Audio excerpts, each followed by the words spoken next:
নমস্কার and I welcome to national affairs. আমি উৎপল আজকে তোমাদের সামনে একটা সচেতনমূলক ভিডিও নিয়ে এসেছি।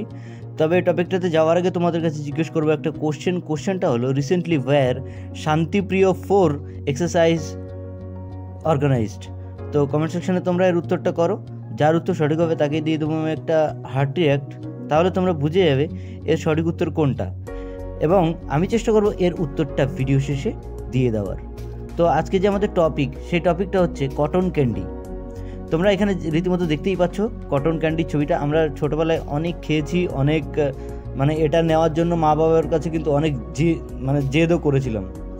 তো রিসেন্টলি তামিলনাড়ু এবং পুডুচেরি, এই দুটো স্টেট, পুডুচেরি কেন্দ্রশাসিত অঞ্চল কিন্তু তামিলনাড়ু তো একটা স্টেট, তামিলনাড়ু এবং পুডুচেরি দুটোই যে ভারতীয় যে রাজ্য এবং কেন্দ্রশাসিত অঞ্চল, তারা কিন্তু কটন ক্যান্ডিকে ব্যান করলো। রিসেন্টলি একটা রিপোর্ট সামনে এসেছিল, সেই রিপোর্টে বলা হয়েছিল যে এই কটন ক্যান্ডিতে আছে রোডামাইন বি একটা কম্পোনেন্ট। সেই কম্পোনেন্টের জন্য ডায়রিয়া, ভমিটিং, ক্যান্সার পর্যন্ত হতে পারে এই রোডামাইন বি থেকে। এই হচ্ছে তোমাদের রোডামাইন বি এর কেমিক্যাল কম্পোজিশন। এই রিপোর্টে বলা হচ্ছে যে কোনো বাচ্চা, বিশেষ করে ছোট বাচ্চাদের এই রোডামাইন বি এর এফেক্টটা খুব বেশি পরিমাণে দেখা যাচ্ছে।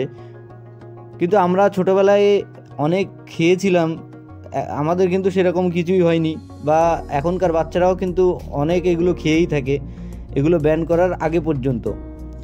আসলে রিপোর্ট এগুলো কিছুই না। আমার যেটা পার্সোনালি মনে হয় যে তামাকের থেকেও তো ক্যান্সার তৈরি হচ্ছে, বিড়ি, সিগারেট, খৈনি, গুটকা, কত কিছু থেকেই তো ক্যান্সার তৈরি হচ্ছে, কিন্তু সেগুলো ব্যান করছে না, কারণ এটাতে সরকারের ইনকাম।